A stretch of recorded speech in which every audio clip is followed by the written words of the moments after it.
He slept with my sibling, degraded me, smashed my self-confidence to pieces and cheated on me regularly.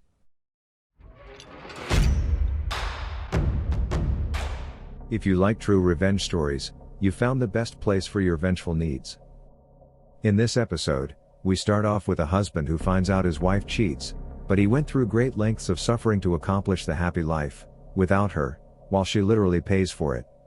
Followed by a story about a shameless cheating boyfriend who sleeps with partner's sibling, abuses his partner and is cheating regularly while being proud of it. Lastly, in an ongoing story involving private investigators, a cheater's lover gets the first bite of revenge, instead of the cheating partner. Before we start, tell the like button to hold your dignity, because you're up to some sketchy revenge acts. Let's dive in. Naturally, viewer discretion is advised.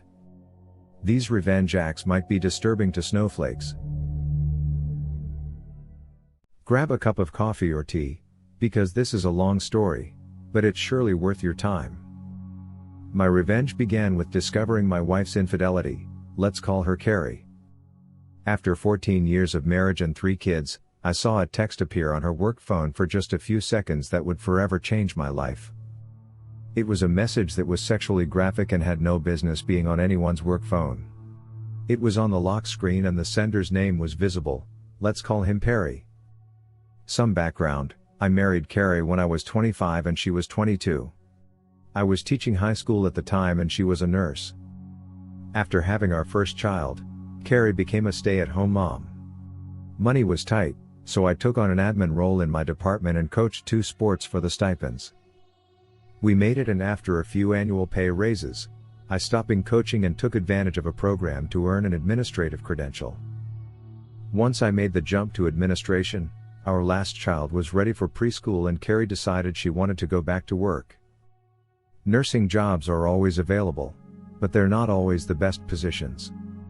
Carrie pretty much had to start back at the bottom, working alongside nurses that were a lot younger than she was.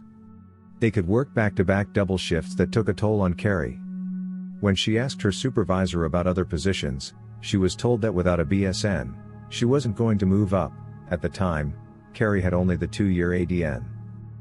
I told her that I'd support her getting her BSN, so I would focus in the kids' preschool and after school. My retired mother, who was always willing to pick up the kids from school and watch them, helped us out too. It took her 3 years, but eventually she had her BSN and was promoted to a better position at the hospital. Things were good for a while. We had plenty of money, so finally moved into our own McMansion, bought new cars, etc. I'd moved from school admin to the district admin, so I had more time to spend with Carrie and the kids. She was working a more predictable schedule, and even with my often long hours at work, this change allowed us to finally take vacations to all the places we'd put on a list during our honeymoon. She kept that list in our wedding album. At some point years later, I noticed she's carrying 2 phones with her. When I asked her about it, she said that it was a phone provided by the hospital.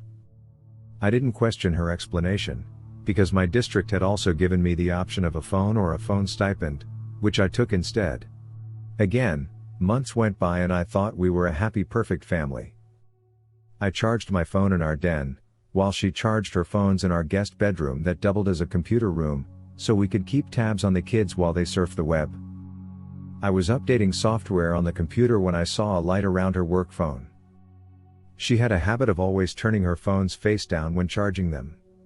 Out of curiosity, I reached over to the phone and flipped it over. A message had popped up on the lock screen, asking her when she'd like to be orally pleased again, but in much more graphic language. I also saw that Perry sent it. The world stopped around me. I just froze. My first thoughts were, what the hell was that about? It's her work phone. That kind of message gets people fired. Then it hit me. Was Carrie having an affair? It's amazing how the brain works. I suddenly started remembering a lot of things Carrie had done that seemed odd, but I'd either dismissed them myself or immediately accepted her explanation.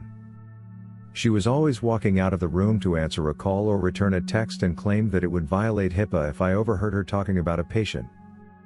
I accepted this, because education has similar privacy laws regarding students.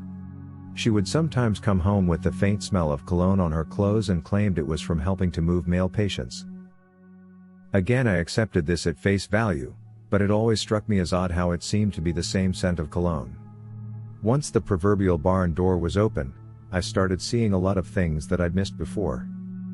Our love life in the bedroom had cooled off considerably, which wasn't helped by her having to leave the house at odd hours to fill in for other nurses that called in sick. I also recalled where I'd seen the name Perry before, and a call to the hospital confirmed he was a doctor there. For the next week or so, I was walking around in daze trying to put all of the pieces together. One of our kids had left a book in Carrie's car, so it was an excuse to visit the hospital. Carrie had told me personal visits were frowned upon. My kid went up to get Carrie's car key. I'd forgotten my key to her car at home. I talked to a nurse in the lobby and joked about how work phones seem like a blessing, but all they do is put you on call 24 hours a day. This led to her eventually telling me that the hospital was too cheap to give cell phone to nurses, so only high-level executives got them, which didn't include Carrie. With pretty much everything confirmed, I took some personal time off the next day to talk to a divorce lawyer. The news she gave me was horrible. We lived in a community property state with no-fault divorce. I made more money than Carrie, she'd been the primary caretaker of the kids, and we'd been married for more than 10 years. Basically, if I filed for divorce, I'd be screwed. Lose the house, pay alimony, she'd get a huge chunk of my retirement, and I'd pay child support for the next decade unless I was lucky enough to be awarded joint custody. The worst thing she told me was that it didn't matter that she cheated. It didn't matter. I was crushed. There was only one person I could trust with this kind of information. She was a fellow teacher that had also made the jump to administration, but was stuck at a school site. Let's call her Anne. Anne had been married at 19, but her marriage was annulled when he got some other woman pregnant. Since then, she'd focused on her career, and we'd found we were kindred spirits in a lot of ways regarding K-12 education. I talked to Anne. She said something to me that changed my whole mindset: if you don't like the hand you're dealt, change the deck. I realized I had two problems. I made more money than Carrie, and she had more time than me to be the primary caretaker of the kids. The second issue was actually kind of easy. At every district office, there are jobs that are fast tracks to higher positions, and there are jobs that administrators suffer through, like mess or KP duty in the military. One of these dead-end regulatory positions was open again. Ambitious administrators leave after a couple of years when a better position opens up. I sat down with our district superintendent and asked about being transferred to that position. At first he was shocked, but I told him that it was my time to take one for the team and it would fill a hole in my admin experience. He agreed. It was really just crunching numbers with no personnel or student interaction, so I could set my schedule, even take a laptop home and work there. With my new free time, I began taking the kids to school, picking them up from school, not leaving them in after school or having my mother watch them, and taking them home. I'd help them with their homework, make dinner, etc. While the end goal was to become their primary caretaker, I can't explain how much I really enjoyed taking a more active role in their day-to-day lives. My salary hadn't been reduced, so I needed to find a way for Carrie to make a lot more money than she was in current nursing position. I remembered Carrie being mad after she'd earned her BSN and a supervisor told her in the future, bachelor degrees will be worthless and everyone will need at least a master's degree. Carrie had worked hard to get her BSN, and that supervisor's comment pissed all over her hard work. I talked her into starting a MSN program. I told her that since I had a much more flexible work schedule, I would keep taking care of the kids. She was reluctant at first, then I said, "You could have every evening free to study or go to class, whatever you want to do." I saw her eyes immediately light up, probably thinking that she could spend more time with Perry. To make sure she was actually completing her MSN courses, I paid her tuition and fees directly to her university. It was going to take her between 2 and 3 years to finish. Those years were rough at times. I could tell every time she was rushing off or coming back from seeing Perry. There was an excitement or sense of satisfaction in her eyes that just wasn't there when she was doing her coursework. I had to either smile or pretend I didn't notice. My temper got short at times and I found myself in arguments over petty nonsense. A couple of times I almost blew the whole charade, having to bite my tongue and apologize, rather than scream insults at her that she deserved. Anne remained my confidant through all of this. I'd recommended her for my previous fast-track position and she joined me at the district office. Anne was qualified, hardworking, ambitious, and only needed her foot in the door to impress the higher-ups. I even got a few pats on the back for recommending her after she impressed everyone. Anne and I started our own affair. It wasn't some hot-blooded, passionate romance, but two friends giving each other what they need. Without Anne, I wouldn't have been able to maintain the charade of being the oblivious cuckold. But when Carrie would come home smiling after spending time with Perry, I was able to bear it, smiling back because I had my own lover. After 3.5 years, Carrie completed her MSN and was promoted at her hospital. Her salary went up substantially and was now higher than mine. When the kids and I made her a congratulations dinner, I made a joke about her being the breadwinner for the family and she laughed, joking back I should be a stay-at-home dad now. A month later, I went back to the lawyer, who didn't remember me at first, and told her the financial situation had drastically changed. With these new facts, she drafted the petition and filed it. When the kids were with my mother, I had Carrie served. The deputy knocked on our front door and I let him in, pointing at my wife. He asked her name and then handed her a copy of the divorce petition. With the deputy standing there, I told Carrie I knew all about her affair with Perry, but I didn't tell her how long I'd known. I told her to go be happy with her doctor lover.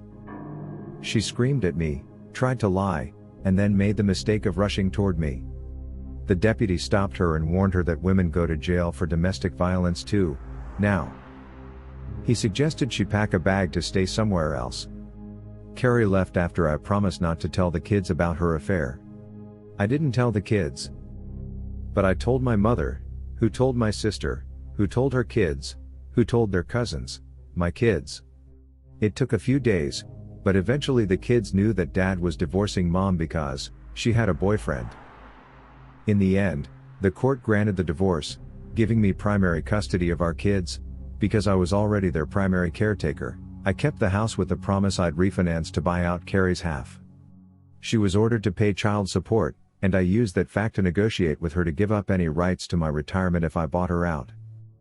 I was able to refinance my home. It was the era when banks threw money at everyone to buy or refinance a mortgage, and with a little money borrowed from my parents, I bought out Carrie's community property interest in the home and in my retirement. The day she signed all the paperwork with my lawyer finally ending any possible financial obligations to her, was the happiest I'd been. I felt like I could finally breathe. I celebrated with Anne, who'd been my rock through all of it. I'm not ashamed to say that through the years I'd cried many times in her arms. Anne and I would eventually marry. She got promoted to a higher position and I was convinced to take back my previous position at the district when my youngest child reached high school. Carrie and I got along well after the divorce. We took the kids to family therapy and worked out this co-parenting thing. For the few months, she took a beating from the kids about why you need a boyfriend when daddy was there all along. Between the kids and the therapist raking her over the coals, I didn't have to say anything at all. Carrie missed a lot of time with the kids, because of her now legitimately busy work schedule, and I actually felt bad that my kids were missing time with their mother, so encouraged them to talk to her on the phone instead. When Carrie found out that I'd proposed to Anne, she congratulated me. I told her it's okay for her to marry Perry, too. She got sad. She told me that Perry had started seeing another woman, a younger nurse at the hospital, because with her new position, she didn't have time for him, and when they did get together, she wasn't fun anymore. My ex-wife, the woman who'd cheated on me and destroyed our marriage, was looking to me for sympathy. I had none to give. What I had was years of anger and frustration. Years of knowing some other man was sleeping with my wife. I'd lost weight from not being able to eat, I'd suffered hypertension and had to confide in my doctor why it wasn't the stress of my job. I had to listen to my dentist complain about how I was grinding and listening to him tell me I'd need dental implants if it kept up. There were times when I had to be intimate with Carrie to keep up the charade, fortunately and frequently, only to lie that I wanted to use condoms too, remind us how we used to have sexy time when we were dating, or because I might have a bladder infection. Then go take a STD test anyway and wait for the results before seeing Ann again. But in the end, it was all worth it. Sure, Carrie got a big payout when I bought her out of the house and my retirement, which she was trickling back to me through child support, but she lost everything else. Her kids only saw her every other weekend and spent a couple of holidays with her. Perry dumped her and he was no great catch anyway, since he was twice divorced with 5 kids and paying alimony and child support through the nose. I kept my kids, my house, my income, my retirement, I got Ann, and I am genuinely happy. All in a community property state with no fault divorce. If that's not pro-revenge, then I don't know what is. I've been wanting to share my story for ages, but I just never got around to doing it. So, then I figured, since I have a Reddit account now, I might as well post it. When I was around 17, I started dating a guy who was 19, I'll call him Jake. Also, age of consent where I live is 16, so nothing illegal happening here. Jake was a bisexual male. We got on well, spent a lot of time together and cared for each other a lot. We even started talking about living together once we both moved out. We were a perfectly happy couple. Or so I thought. You see, after we'd been dating for a few months, something in Jake changed. He was getting a lot more distant. Whenever he was with me, he'd be checking his phone constantly. We stopped spending as much time together and he started to get really funny about public affection, regarding things like hand-holding and stuff. He also seemed to start caring less and less about my feelings. I used to have a bit of a thing for humiliation in the bedroom, nothing too far, and we'd spoken about what Jake should and shouldn't say, but he started to get more and more degrading. He'd tell me how no one would ever love me and would pick on my insecurities. I actually broke down crying a few times when this happened. To give him a bit of credit, the first few times he did stop everything he was doing and apologize to me until I felt better, but eventually that stopped too and he just began rolling his eyes and telling me to grow up. He was like a completely different person. The insults started to seep into our everyday life. He'd pick on my appearance a lot, bring up my family. I was dealing with a lot of family issues at the time. He'd bring up the fact that I slept around before we started dating, a sort of rebellion caused by family issues, etc. If I got upset by it, he'd just leave the room and let me cry by myself. I started to feel like it was my fault our relationship was falling apart, maybe I just wasn't good enough for him.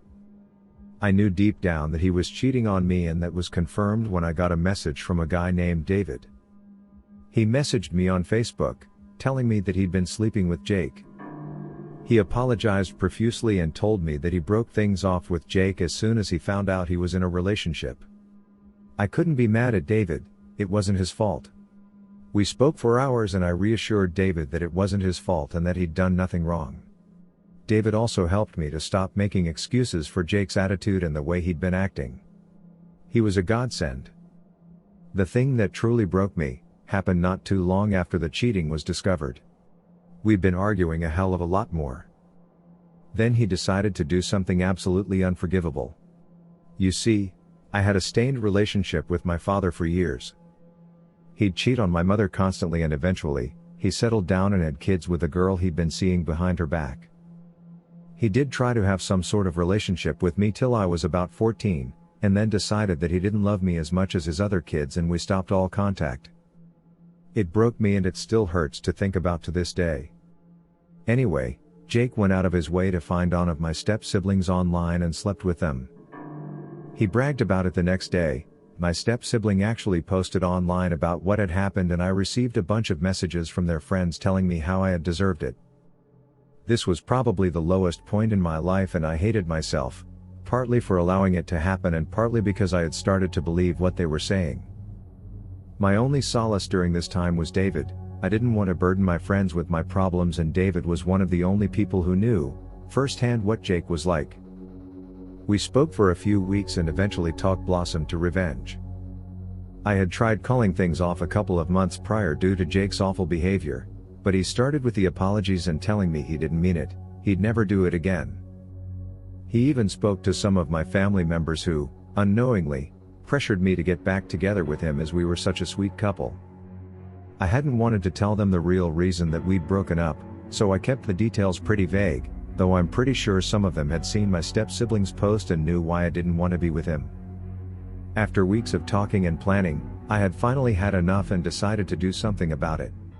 My father wasn't exactly a rich man, but he worked a pretty well-paying job and earned enough money to live fairly comfortably.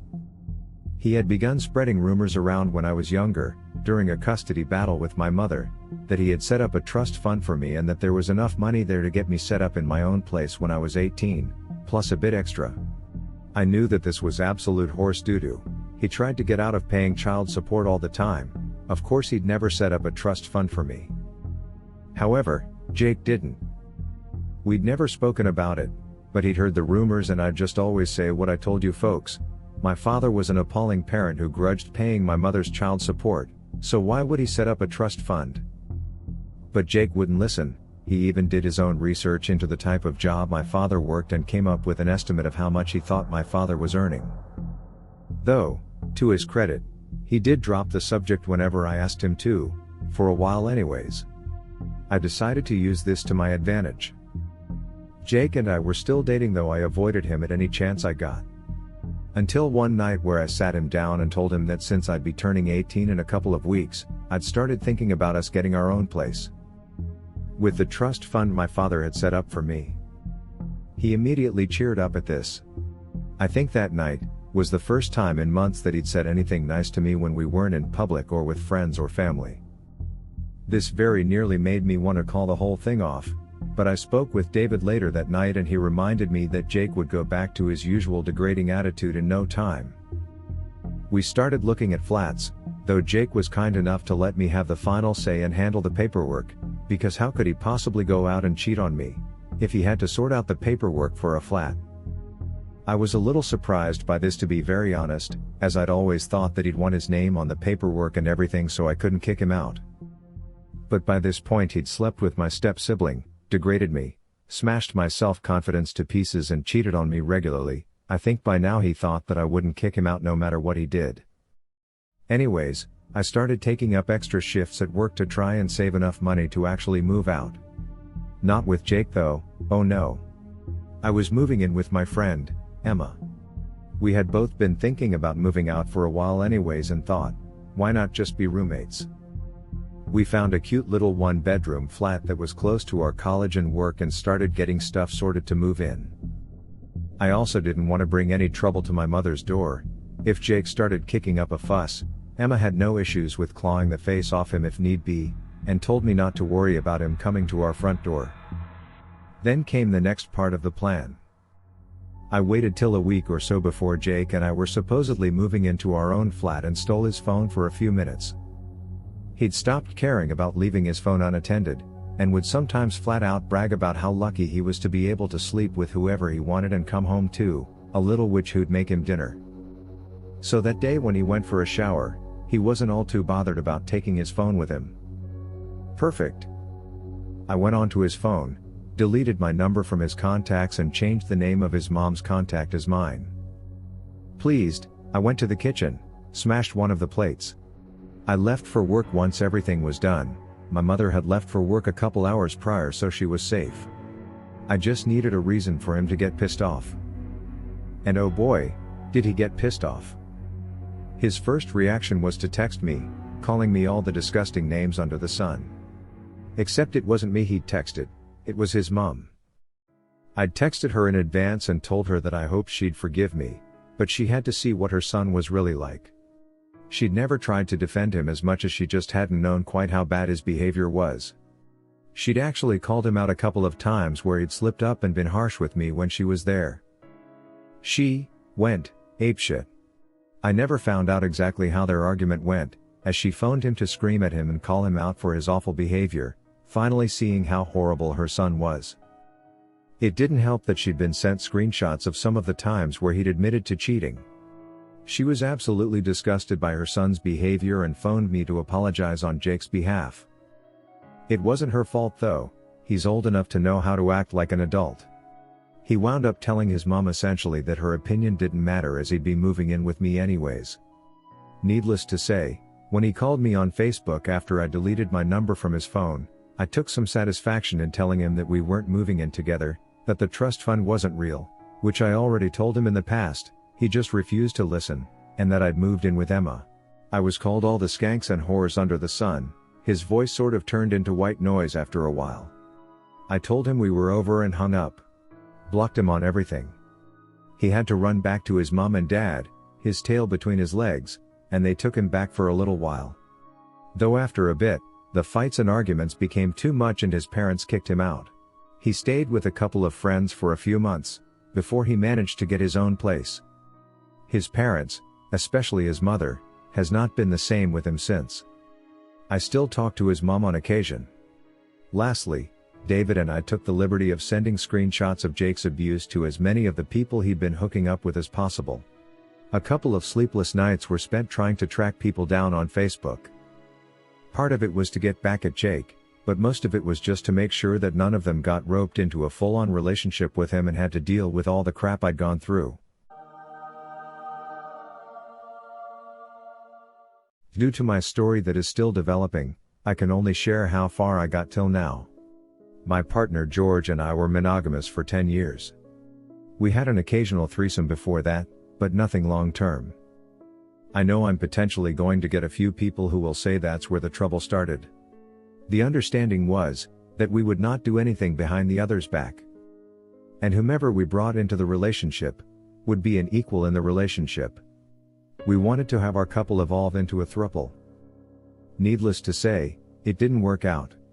We tried, but with the last person we tried with, we ended up in court.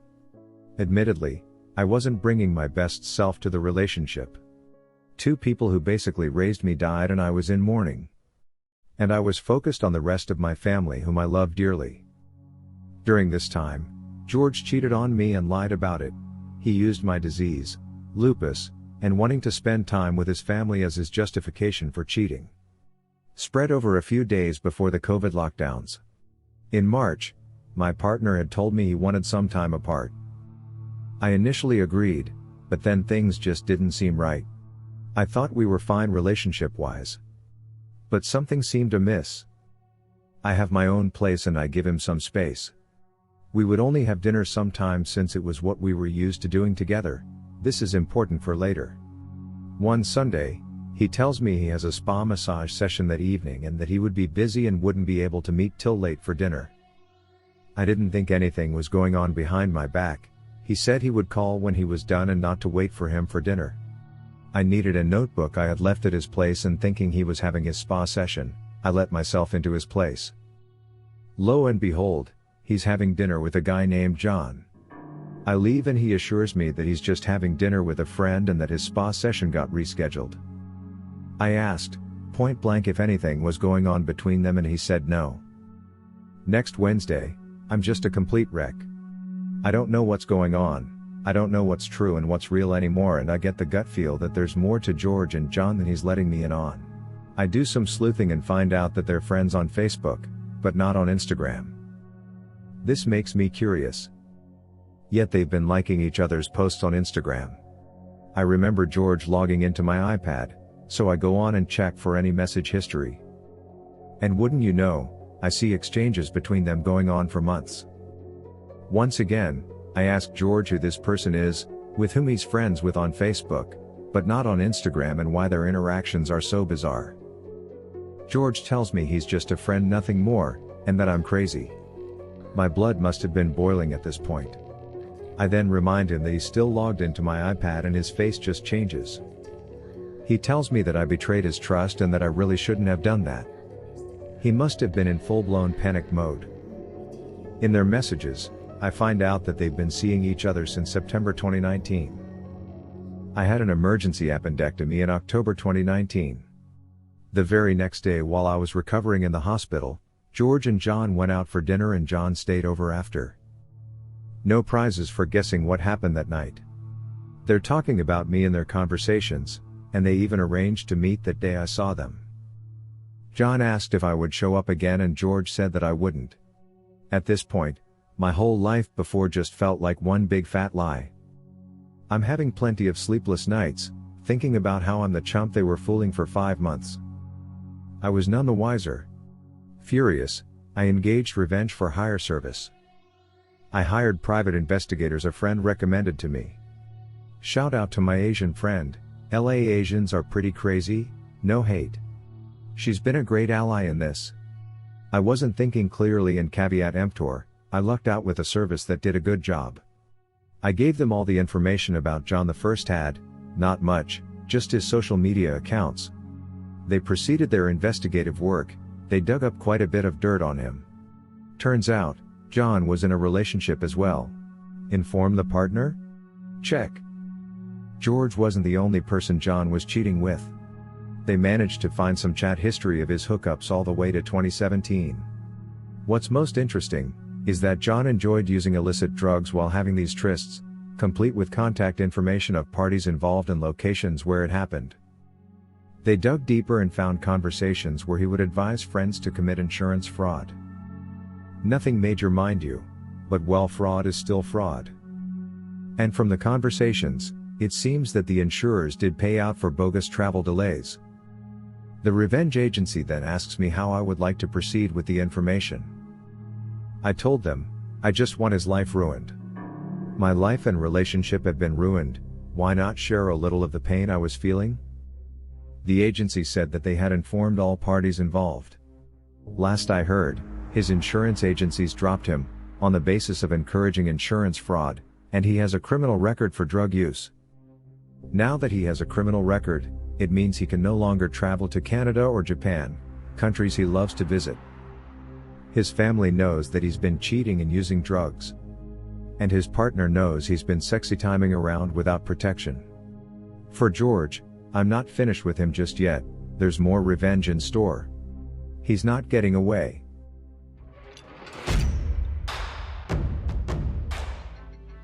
Thank you for enjoying this episode, which was made with artificial love. Subscribe or give Royal AI some sugar by avenging the like button.